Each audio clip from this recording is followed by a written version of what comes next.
Muito bem, continuando aqui a nossa revisão de Química para o Enem 2024. Professor, questão 8, o que que nós temos aqui? Olha só, nós temos a seguinte questão, te liga aí. É uma questãozinha de Química geral. De um dia para o outro, uma substância química conhecida como fosfina ganhou fama no mundo inteiro. Qual foi o motivo? Sua presença foi detectada no planeta Vênus. Isso pode indicar vida no planeta vizinho à Terra. A fosfina fosfina é uma outra forma de chamar o hidreto de fósforo. Molécula composta de 3 átomos de hidrogênio ligados a um átomo de fósforo. Beleza. Tá. A fosfina é formada pela ação de uma base forte ou água quente sobre o fósforo branco. Bacana.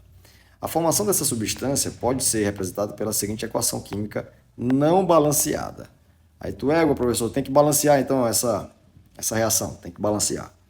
Professor, como é que eu vou balancear? Cara, você tem aí as várias formas de balancear, né? Você tem a forma usando o método das tentativas, você também tem o método de oxirredução, você também tem o método algébrico, tá? O que você precisa entender é que esse cara bem aqui, ó, esse fósforo, ele tem um NOx 0 aqui, tá bom? Bem aqui ele tem um NOx mais 1, tá?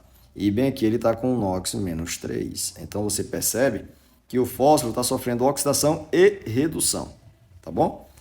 Para facilitar a tua construção e o teu balanceamento, eu sugiro que quando você tem uma substância, né, de um lado, que ela sofre tanto a oxidação, né, como a redução, então a sugestão que eu dou é você dobrar essa substância. Então, você dobra ela aqui, ó, P4, tá bom? Aí o que você vai fazer?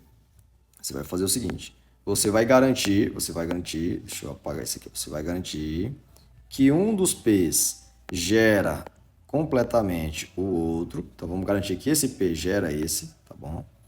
E o outro P que a gente criou, ele vai gerar o outro P, tá bom? Então, fazendo isso, obviamente, você vai ter que fazer o método redox, delta X e tal, bacaninha. O que você vai chegar? Você vai chegar na seguinte reação já balanceada. Então, você vai tentar balancear, é importante você tentar balancear, ok? Mas como é que vai ficar o final, professor? Tudo balanceadozinho? Vai ficar o seguinte, vou colocar aqui já para você já no jeito. Beleza, professor, vai ficar aqui, ó. 1, 3, 3, 3, 1.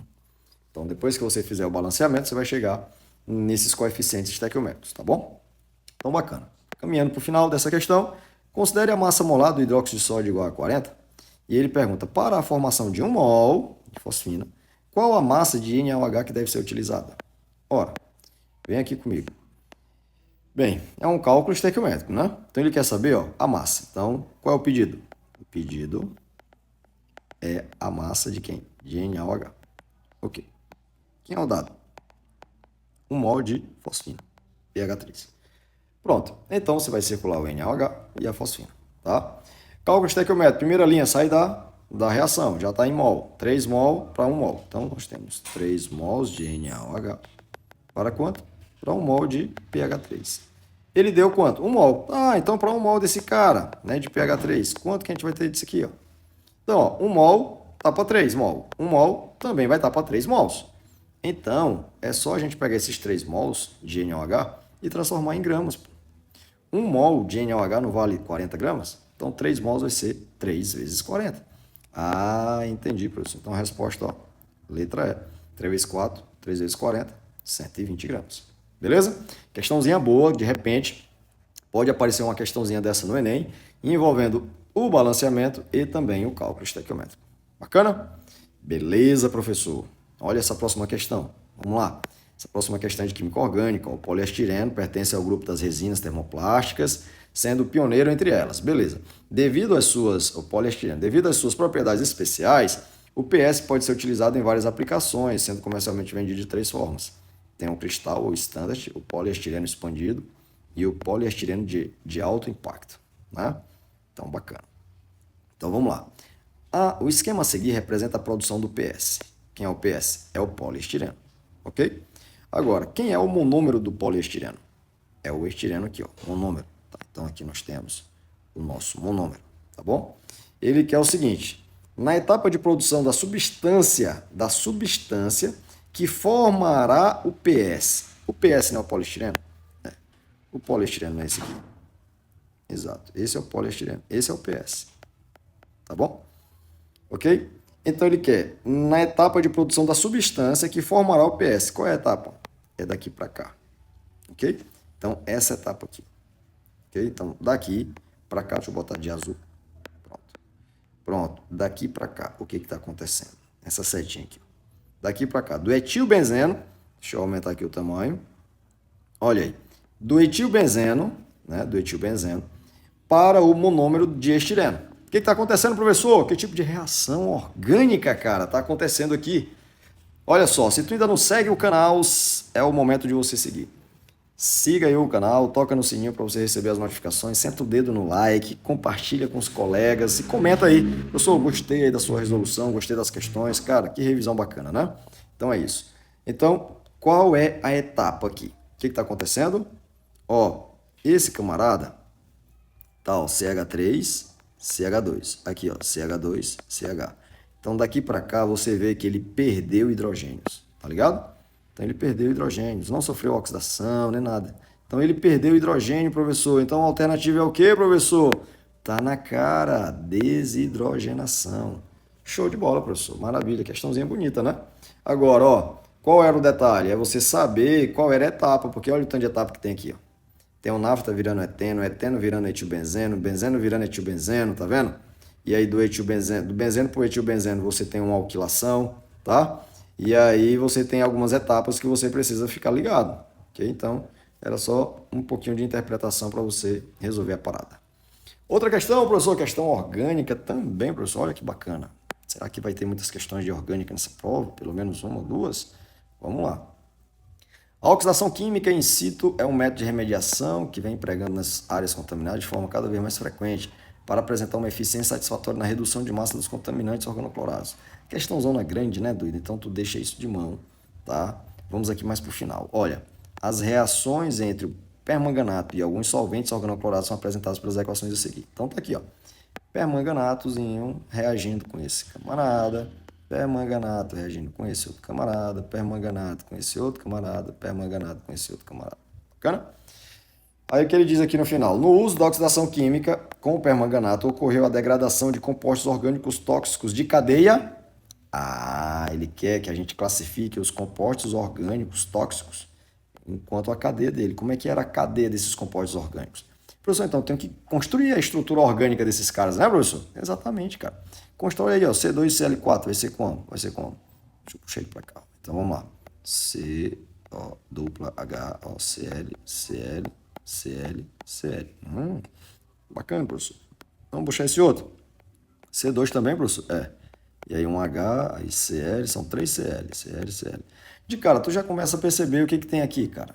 Né? Se você fizer as outras duas, vai dar no mesmo. Qual é a característica que tem entre essas duas? É alicíclica? Não, a alicíclica teria que ser fechada e não aromática. Insaturada? Insaturada, né, professor? Olha, dupla. Insaturada. Então, é a nossa resposta, a letra D. Aromática? Não. Heterogênea? Não. Ramificada? Também não, cara. Que top, professor. Letra D, então. Doce como mel, exatamente.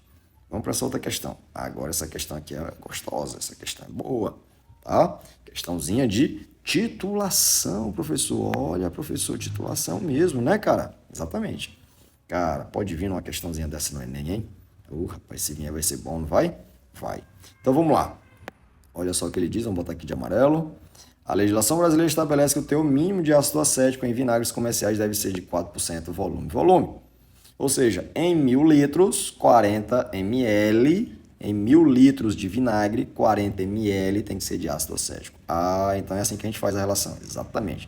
Então, 40 ml em 1.000 litros, ou seja, 40 ml em 1 litro. Então 40 ml por litro, exatamente. Bacana?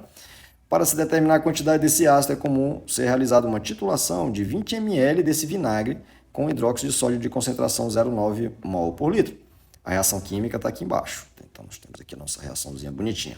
Considere a densidade e a massa molar do ácido acético igual a 1 grama por ml, 60 gramas por ml, ou 60 gramas por mol, respectivamente. Tá.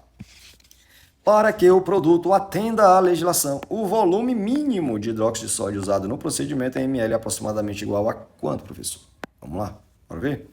Bora. Vamos ver como é que a gente resolve. Primeiro momento é o seguinte. Quando a gente vai realizar uma questãozinha de titulação, precisa saber quem é quem, né? Ele está fazendo a titulação de quem? Do vinagre. E no vinagre tem o quê? Tem um ácido acético, tá? Então é ácido acético com quem? Com NaOH. Tá, então é um ácido, uma base. Normalmente, ácido, base, ácido, base, ácido, base. Tá, então como é que a gente monta a equaçãozinha, professor? Cara, eu costumo fazer sempre assim, porque eu não me confundo e eu acho mais fácil. Então, ó, primeira reação está balanceada, não tá? Tá de 1 para 1 para 1 para 1. Então tá ótimo. Então eu costumo fazer assim, ó. Número de mols do ácido é igual ao coeficiente estequiométrico do ácido dividido pelo coeficiente estequiométrico da base. E aqui eu multiplico o número de mols da base. Então é assim que eu faço. Entendeu? Aí veja bem, o número de mols de qualquer coisa é igual a massa dividido pela massa molar. Você pode calcular assim. Mas também você pode dizer que o número de mols é a concentração molar vezes o volume. Tá? Então você tem essas duas equações que você pode usar. Então, quando às vezes ele quer saber qual é o percentual, né, de um determinado ácido numa polpa, né, teve uma questão do Enem que foi assim, né, você iria calcular primeiro a massa do ácido e depois iria fazer a relação para então você descobrir, né, qual era o percentual, do ácido. Né? É isso aí. Então, o que nós temos? Nós temos o seguinte. Vamos lá. Ele quer saber qual é o volume de base usada. Tá? Então, para isso, eu preciso ter todas essas informações aqui, okay? Todas as informações do ácido, e preciso saber também dessas informações, e preciso saber também da concentração molar da base. Ok? Então, vamos lá. O do ácido vai ser concentração molar do ácido, vezes a volume, deixa eu apagar aqui, vezes o volume do ácido, igual. Coeficiente estequiométrico do ácido, né? 1? E o da base também, né? 1? Então, 1 por 1 já era. Então, isso aqui dá 1. Então, nem preciso colocar. Concentração molar da base vezes o volume da base. Bem, a concentração molar da base ele já deu, 0,09. Tá? Então, já posso substituir aqui, né, professor? 0,09 vezes. Esse aqui é o que nós queremos encontrar. Bacana. Qual é o volume do ácido, professor? O volume do ácido é o volume que ele usou do vinagre, ó, 20 ml. Tá, então, vou botar aqui 20 ml, professor. Então, vou achar o volume da base também em ml, né? Exatamente. Professor, e como é que eu faço aqui a concentração do ácido? Ele não me deu, né? Não, deu não. Então, como é que a gente faz? Cara, ele deu uma dica aqui. Ele deu a porcentagem, né? Ele me deu a densidade, me deu a massa molar. Ok? Tem duas formas de você encontrar essa parada aí, tá? Se lembra que você tem essa fórmula aqui, ó. Concentração molar é igual a densidade vezes o título, vezes 1000, dividido pela massa molar do ácido. Tem essa aqui. E você também tem essa aqui, ó. Concentração é igual a concentração comum sobre a massa molar. Logo, a concentração comum é igual a isso aqui, ó. Densidade, título, vezes 1000. Entendeu? Então tem essa jogada aí, né, professor? Exatamente. Então, bora lá. Se ele já deu aqui a porcentagem, então a porcentagem não é o título.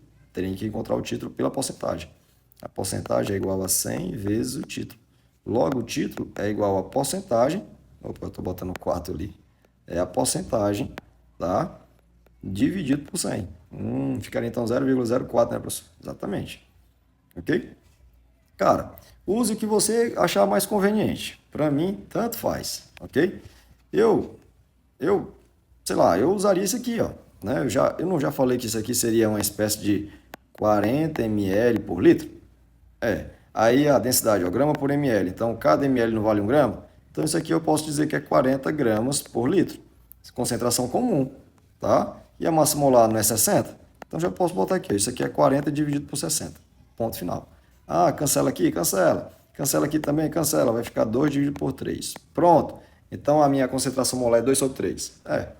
Beleza? Então, pronto. Então, já vamos botar bem aqui, ó. 2 sobre 3. Opa, fazendo errado aqui. Então, já posso botar então aqui, professor, 2 sobre 3. Pode. Beleza? Beleza, professor. Então, vamos lá. Então, resolvendo essa continha, deixa eu mudar de cor para não ficar bagunçado aqui. Então, resolvendo a continha, nós temos o seguinte. Nós teremos isso aqui, ó. 2 vezes 20 dividido por 3. Esse 009 pode ser 9 vezes 10 elevado a menos 2, igual ao volume da base. Esse 10 a menos 2, ele pode subir e vai virar um 100 ali, ó. Tá bom? Então, tchau. Esse aqui subiu e virou 100. Então, nós temos esse número todo lá em cima. 2 vezes 40, 2 vezes 20 vezes 100. Aí, vamos lá. Aqui nós temos 3 vezes 9, tá? A minha sugestão é fazer o seguinte. Tá? Vamos fazer o seguinte. 3 vezes 9 vai dar 27. Então, nós temos 2 vezes 20 vezes 100 dividido por 27. Tá? 27. Então, vamos fazer o seguinte. Eu vou considerar que esse 27, ele é 25. Tá bom? Então, eu vou dizer que o 27 virou um 25. Por quê, professor? Para facilitar a minha conta. Então, eu sei que eu estou diminuindo o denominador. Logo, o meu resultado será maior do que o valor ideal, o valor correto. Então, ó, eu fiz uma consideração que 27 é igual a 25. Logo, meu resultado vai ser maior do que o esperado. Tá bom? Então, pronto. Então, esquece o 27. 100 dividido por 25 vai dar quanto? Vai dar 4. Então, 4 vezes 2, 8. 8 vezes 20, 160. 160 ml. Ok? Como eu disse para você que ele é um pouquinho acima, é maior do que o esperado. Então, qual é o número que é logo abaixo a 160? 150. Então a resposta, professor, 150. Exatamente. Eu posso fazer o cálculo desse jeito, professor? Pode, pô. Sem bronca. Tá bom? Muito bem. Então, resolvida essa questãozinha top. Questãozinha style. Beleza, vamos para essa outra aqui. Essa outra de química orgânica é bacaninha. Não tem nem muito o que a gente se demorar, não. Ele vai contando aqui, ó. A viscosidade dos líquidos vem do atrito interno, das forças de coesão entre as moléculas relativamente juntas. Com o aumento da temperatura ocorre aumento de energia cinética e tal, diminuição, papapá. Aí ele fala o seguinte, ó. Menos as moléculas passam umas junto das outras, menos efetivas se tornam as forças intermoleculares e menor sua viscosidade. Ao escolher um óleo para um sistema, é de extrema importância que se leve em consideração qual é a viscosidade própria do fluido. Os óleos mais viscosos demandam maior esforço do motor como um todo, e os menos viscosos fluem mais naturalmente, lubrificando todas as peças de forma mais rápida e uniforme.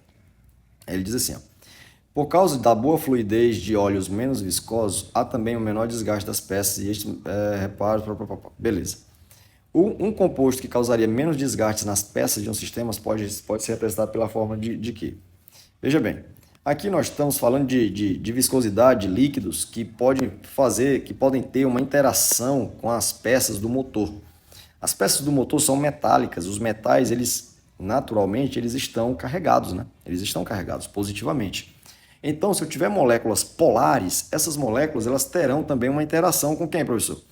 Elas terão também uma interação com a peça, tá? Então, é importante que essa molécula ela não seja polar, porque se ela for polar, ela tem polo positivo e negativo, os metais são positivos, então tem ali uma carga eletrostática, querendo ou não, e aí essa molécula vai criar uma interação com a peça, criando aí uma rigidez, aumentando assim sua viscosidade, ok?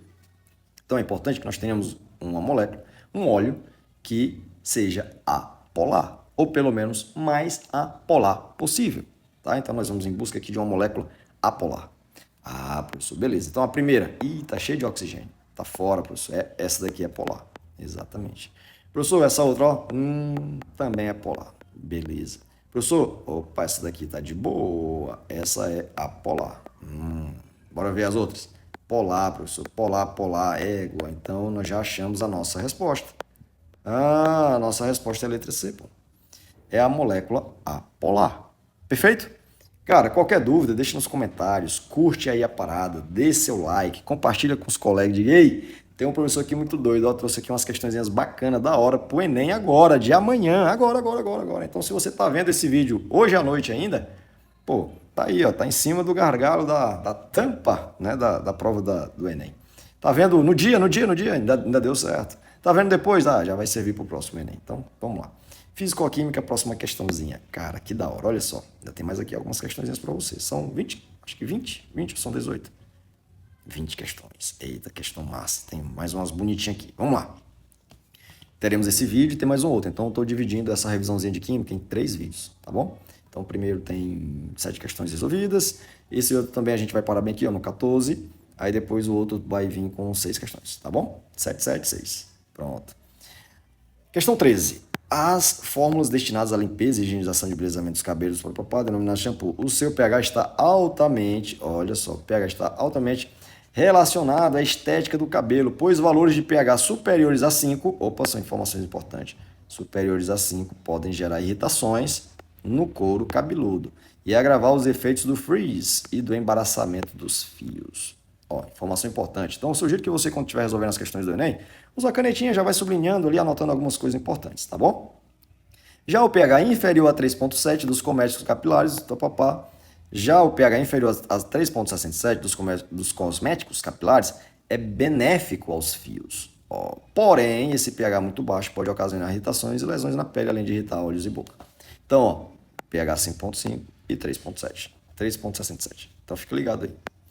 Vamos lá. Em um laboratório foram realizados testes com marcas de shampoo e tal. Notou-se, deixa eu até apagar isso aqui. Notou-se, olha que importante. Notou-se que o shampoo deixou os fios muito embaraçados. Se o shampoo deixou os fios muito embaraçados, então você já sabe. Ele está acima do 5,5. Então, tu já pode até anotar aqui, ó, 5,5 acima.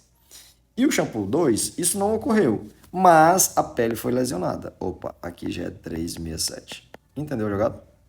Então, testes com os indicadores mostraram que os shampoos não estavam adequados ao uso no que concerne ao pH.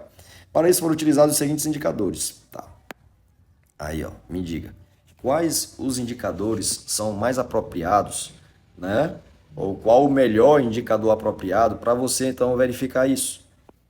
Aí você precisa, meu brother ou minha brother, minha brother não, mas vamos botar assim, minha sister, né? Minha querida, meu querido, você precisa encontrar um indicador que atenda nessas faixas aqui, ok? E que nessas faixas ele tem apenas uma única cor, porque se tiver misturado não vai dar certo, tá bom? Como assim, professor? Tem que ser um pH, ó, vamos analisar aqui esse azul, esse púrpura aqui, ó. Vamos analisar esse azul? Bora, professor. Então vamos lá, vamos analisar esse púrpura. Vamos lá. Então aqui, isso, deixa eu aumentar aqui, pronto, beleza. Então, resolvendo aqui o que nós temos, ó. Esse púrpura de M-cresol, ele diz que o intervalo de viragem é de 1,2 a 2,8. Significa dizer que de 1,2 para baixo, ele é vermelho. E de 2,8 para cima, ele é amarelo. Pô, cara, ele está na faixa do 3,67. Então, ele não vai indicar direitinho aqui o outro, entendeu? Então, o melhor indicador vai ser exatamente, sabe quem? Esse aqui, ó. Esse aqui, ó. Porque, ó, de 3,8 para baixo, ele é uma cor só, é amarelo. Então, 3,67 não é abaixo do 3,8? É. Então, ele é amarelo. Então, amarelo. Beleza? E de 5,4 para cima, ou seja, ó, o 5,5, ele é depois do 5,4. Então, ele vai estar no completamente azul. Ok? Então, ele consegue identificar melhor esses dois tipos de shampoo. Tá bom? Ok? Ó, se você ver, se a faixa de viragem, qual é a faixa de viragem? De 1,2 a 2,8. Se você observar que está fora do pH, ou esse pH está dentro, ok? Ó, por exemplo, esse daqui, ó, 1,2 a 2,8. Você vê que o nosso ponto de viragem está acima do 2,8. Os dois pontos de viragem, os dois pontos que nos interessam, estão acima do indicador. Então, isso aqui está fora por conta disso. Esse outro aqui, por exemplo, ó, 3,1. Ó, 3,67 está entre. Se tiver dentro do intervalo, não vai funcionar, não presta. Não presta. Esse aqui tá bom. Esse outro, por que o vermelho de metilha não presta, professor? Porque o 5,5 vai estar dentro do intervalo de viragem. Qual é o intervalo de viragem? Esse meio aqui, ó, que é uma mistura do amarelo com vermelho. Então, não vai dar certo, entendeu? E esse outro aqui, professor? Esse outro aqui, ó, você percebe que ele é maior do que tudo. É igual aqui, ó. Aqui é menor do que tudo. Esse aqui é maior do que tudo. Então, também não vai dar certo. Ok? Então, por isso, o mais indicado é exatamente o verde de bromocresol. Aí você vai procurar o verde de bromocresol. Então, o verde de bromocresol, ele está aqui, ó. Tá a respostazinha, letra A. Ah, professor, entendi a parada. Entendeu a jogada? Então, questãozinha bonita. Quem sabe o Enem pode trazer algo parecido aí. Tá bom? Última questão desse vídeo, para não ficar muito longo, nós temos o seguinte. A poluição ambiental é a presença da introdução de substâncias nocivas ao meio ambiente que afetam negativamente a saúde humana, animal, vegetal, com equilíbrio de ecossistemas. É causado por várias atividades, incluindo a queima de combustíveis fósseis e tal. O esquema a seguir apresenta a formação do tipo específico de poluição. Cara, química ambiental é um conteúdo muito presente, né? Está dentro da química geral de uma maneira mais ampla, digamos assim. E é um conteúdo que o Enem gosta, cara. Então dá uma olhada nos ciclos do carbono, ciclo do nitrogênio, ciclo do fósforo, ciclo do enxofre, entendeu? O que esses caras formam? Efeito estufa, chuva ácida, ok? Então dá uma olhada nesse conteúdo. Então vamos ver o que aconteceu aqui. Ele mostrou o seguinte, ó. Queima de combustíveis fósseis para geração de energia. Queima de combustíveis fósseis, você já sabe, vai liberar o SO2 e também vai liberar o SO3. Esses caras têm a ver com o quê? Com chuva ácida. Ego, professor? Já matou a parada? Possivelmente sim. Tá? Então vamos lá? Emissões de gases de veículos de equipamentos pesados também gera esses caras aí. Emissões de gases pelas indústrias também gera esses caras aí. Então, ó, mais chuva, outras formas de precipitação, poeira, gases e névoas. Então pronto, então estamos falando de quê? De chuva ácida. Nós estamos falando de chuva ácida. Muito bem, professor. Então é chuva ácida. E essa chuva ácida ela vai causar o quê, professor? Vamos lá. Ela vai aumentar o pH? Não, a chuva ácida ela diminui o pH, certo? Então, vai diminuir o pH. Então, não é. Vai provocar lixiviação de minerais? O que seria a lixiviação? Separação de metais, né, dos minerais. Vai, isso aqui vai acontecer. Então, a resposta é a letra B. Vai causar reação de redução? Não, é reação de oxidação, tá? Não é de redução. Vai maximizar o efeito estufa? Não, não tem nada a ver com formação de CFC, não tem nada a ver com maximizar, não tem nada a ver com efeito estufa. Vai facilitar a degradação de óxidos contidos nos monumentos? Vai, só que não são monumentos de mármore, tá? Então, essa chuva ácida, ela não reage com mármore, ela reage com outros carbonatos, mas com mármore não, ok? Então, a resposta é a letra B, de biscoito. Cara, que questão bacana, né? Gostou desse vídeo, cara? Comenta, compartilha, manda para os colegas, tá bom? Espalhe aí para os teus colegas aí do terceirão, do segundão, do primeirão, quem já terminou, quem está fazendo ainda, né? O ensino médio, quem já terminou, manda, cara, porque isso pode ajudar demais aí teus parceiros, né, teus colegas aí a conquistarem uma nota boa. De repente, uma dessas questões pode estar muito parecida aí com o que pode aparecer amanhã, né? Ou que tenha aparecido, né? Digamos que foi depois que você está vendo esse vídeo, no Enem 2024, beleza? Tamo junto, se não segue, segue aí, senta o dedo no like, compartilha, deixa teus comentários e aguardo você no próximo vídeo. Até mais!